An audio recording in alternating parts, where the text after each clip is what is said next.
Les vraies voix Sud Radio. Et bonsoir Félix Bonsoir Mathieu. Félix. Bonsoir tout le monde. Et ces trois mots dans l'actu sont surcote, chèvre et chasseur. La surcote proposée par le patron des sénateurs LR, Bruno Retailleau, pour la retraite des mères de famille, ou comment voter la réforme tout en faisant entendre sa petite musique.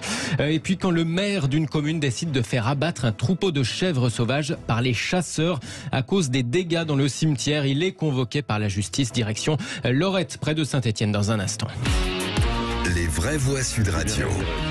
Ils n'ont finalement pas attendu. Mardi prochain, le 7 mars, la grève reconductible dans l'énergie a débuté dès cet après-midi. Baisse de production d'électricité dans plusieurs centrales nucléaires. Compte tenu du débat qui s'ouvre au Sénat sur l'article 1 concernant la suppression des régimes spéciaux de retraite, a annoncé la CGT.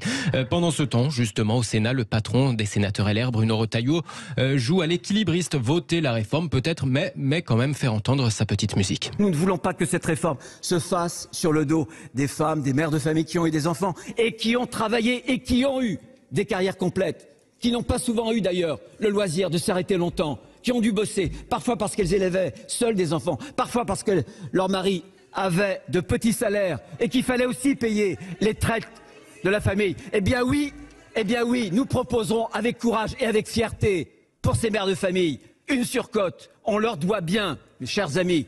On leur doit bien. Bruno Retailleau, président du groupe LR au Sénat, alors que des baisses de production sont annoncées dans plusieurs centrales nucléaires dès cet après-midi, comme Flamanville dans la Manche, Paluel en Seine-Maritime et Saint-Alban en Isère.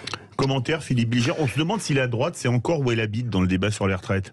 Ah ben bien sûr, mon cher Philippe, je sais que vous voudriez que la droite soit sans domicile fixe. Non, mais je fais une remarque. Elle existe toujours, et contrairement à ce que disait notre amie Françoise de Gois, mais je ne la prends pas en traîtresse et je suis curieux d'avoir votre avis, le débat au Sénat sera serein, utile, fructueux. Je ne le trouve pas totalement inutile dans l'espace démocratique. Ça n'est pas parce qu'il va être plus calme qu'il est moins intéressant. Il sera plus audible peut-être. Au contraire, Philippe, les Français ont été très choqués de la zadisation de l'Assemblée, du bruit, de la fureur, du tumulte et du fracas. Ils attendaient un débat serein qui se cristallisait sur le passage 62-64 ans. Ils ont eu ni l'un ni l'autre. Ouais. La droite au Sénat va poser ses marqueurs. Faire voter 3-4 amendements majeurs. La fameuse théorie du grand-père, la clause du grand-père. Ouais. On va supprimer les régimes spéciaux dès maintenant, les femmes et les carrières longues. Ça sera marqué. Ça va coûter de l'argent. Parce que si on additionne tout ça, bon. Et ça va obliger le gouvernement à se positionner. Le gouvernement sera obligé de dire oui, non, s'il veut que le texte passe en commission mixte paritaire, sauf qu'il peut y avoir, parce que la gauche va faire moins de bruit qu'à l'Assemblée, mais avec le nombre d'amendements déposés, on a un doute sur la capacité du Sénat d'aller au bout du texte. Et pour la première fois, on risque d'avoir un texte qui n'est voté ni au Sénat, ni à l'Assemblée nationale. Ouais, ça serait compliqué. C'est jamais arrivé.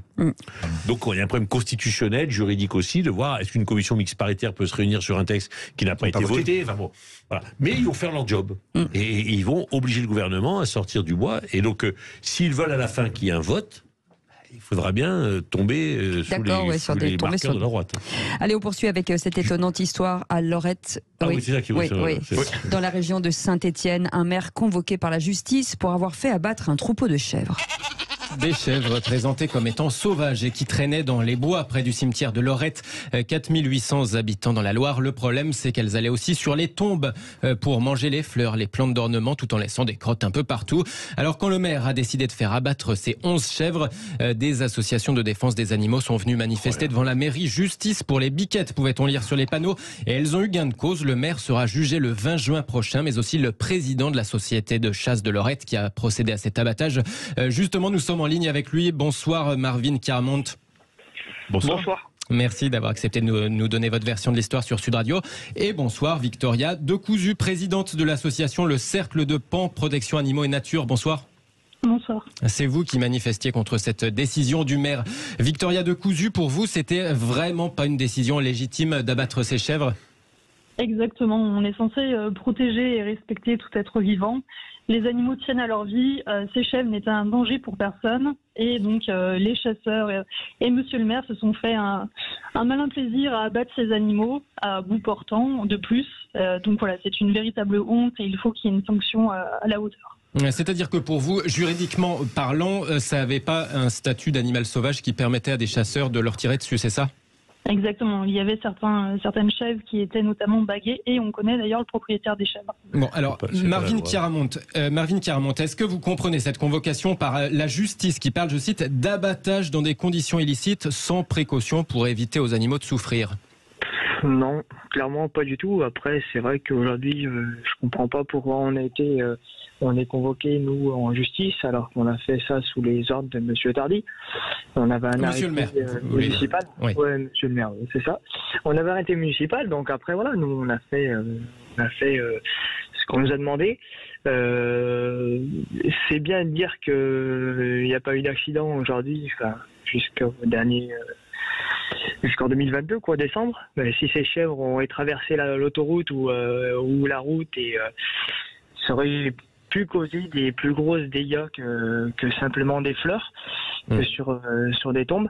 Mais après, c'est vrai que voilà, ces chèvres, ça fait un beau moment qu'elles sont sur la commune de Lorette et il y a pas mal d'habitants qui se plaignaient.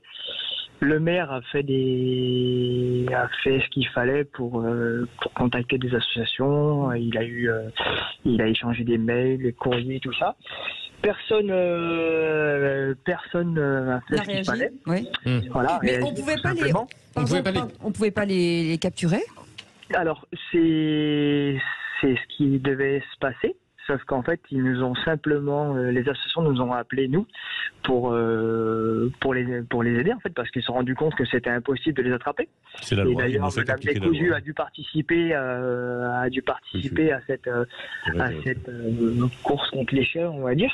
Et ils se sont rendus compte que c'était impossible parce que c'est un milieu escarpé et avec des rochers, c'est assez dangereux. Donc voilà. Et après ils m'ont demandé d'utiliser des fusils hypodermes en fait pour les endormir. Mais le souci c'est qu'il fallait être, je pense qu'il faut suivre une formation pour intervenir avec des fusils hypodermes. Et voilà, il faut en avoir à sa possession, avoir des vétérinaires, tout ça. François Pupponi qui a été maire veut réagir. Oui, moi je suis très très étonné que l'association porte plainte, No Comment, j'en dirai un mot après, mais que le maire et l'association les chasseurs soient convoqués à la justice. Je suis très étonné parce que la loi elle est limpide sur ce sujet-là. Surtout que c'était des animaux. Alors. Je finis, monsieur. Je finis, monsieur. Juste, on parle d'animaux en divagation. C'est ça. Et en matière d'animaux en divagation, pas forcément les animaux sauvages, c'est souvent des vaches, des cochons. C'est le maire qui a la responsabilité légale de traiter le problème. Il doit faire deux choses. D'abord, ouvrir une fourrière où on peut éventuellement mettre les animaux lorsqu'on les attrape. Essayer de les attraper, et s'il ne les attrape pas, il donne à la préfecture une liste de gens qui sont habilités, les ouvetiers comme on appelle ça, qui sont habilités à tuer les animaux. Donc le maire, il a appliqué la loi. Ouais, et souvent, enfin moi je connais bien le sujet en Corse avec les vaches en divagation, il y en a presque 40 000, dangereuses. Et le problème qu'il y a, c'est que quand vous retournez vers la préfecture, le préfet dit « Ah, c'est pas moi, c'est le maire », et bien le maire, à un moment, il applique la loi. Alors, et là, tel que le monsieur l'explique, alors qu'après les associations ne soient pas contentes, c'est leur problème. C'est normal, je les comprends tout à fait. Non, mais je comprends, oui et non. Parce que quand la dame dit que c'est pas dangereux, je peux vous dire qu'un animal qui traverse d'une manière intempestive et qui provoque un accident, et s'il y a un mort, qui est responsable? On va lui redonner la parole à Victoria Decousu. Non, mais moi, ça me fait bien rire. Je suis déjà allée à Lorette. Madame. Je vais expliquer pourquoi après, j'ai pas envie de rire. Non, tout vous fait rire, madame, de son Décousu. Donc, c'est à moi de parler. Vous m'écoutez, merci. Les chèvres, elles étaient dans le cimetière de Lorette. Il y a un muret qui avait dû être reconstruit par la mairie de Lorette. Des travaux auraient dû être construits. Le muret. Merci de me laisser finir. Donc, le maire n'a dépensé aucun centime pour refaire ce mur. Donc, c'est-à-dire, si j'écoute bien ces messieurs, à chaque fois qu'il y a un chat ou un chien en divagation, pour peine qu'il aille sur l'autoroute causer un accident, il faudrait abattre tous les animaux. Mais madame, c'est la loi. Madame, si je peux me permettre. Non. Madame, si je peux me permettre. Vous m'avez pas laissé finir. On va pas clôturer, madame. C'est un cimetière, c'est pas une prison. C'est une cimetière, c'est pas une prison. Marvin, vous me laissez finir, d'accord? Où sont passés les chèvres? Oh, c'est les chasseurs qui les ont mangés, donc ça vous a bien arrangé dans l'histoire. Qui vous a dit ça? De dire des prétextes sous prétexte. Attendez, on va pas. Vous mélangez tout, madame. Vous mélangez tout. Déjà, vous ne respectez pas et mon temps de parole et les animaux.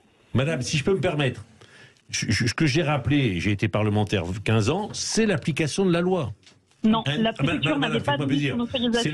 C'est l'article du code, y compris de l'agriculture et de la chasse, qui dit que lorsqu'il y a des animaux en divagation sur un territoire communal, c'est le maire qui doit essayer de les attraper, les mettre en fourrière. Et il n'a pas essayé de les attraper. Je vous rappelle la loi, madame. Je connais la loi, merci. Monsieur le maire qui va essayer de les attraper. Vous comprenez bien, c'est les associations qui devaient se réveiller. On n'a jamais été. Sauf que vous sautez sur l'occasion. Vous sautez sur l'occasion pour en faire tout un pataquès. Alors attendez, s'il vous plaît. S'il vous plaît. Victoria, pardon, je vous appelle par vos prénoms. Et Marvin, malheureusement, on peut pas en faire un débat. On vous mettra pas d'accord. On vous mettra pas d'accord. On a eu le temps de parole. Si vous voulez qu'on vous redonne un temps de parole, on va vous réinviter pour en parler, bien entendu. Merci beaucoup, en tout cas, Victoria de Cousu, d'avoir été avec nous, président de l'association Le Cercle de Pan, protection des animaux et de la nature. Merci beaucoup, Marvin Chiaramonte, président de l'association de chasse de Lorette. Absolument, de nous avoir donné votre avis. Merci beaucoup, François Pupponi, pour ces informations.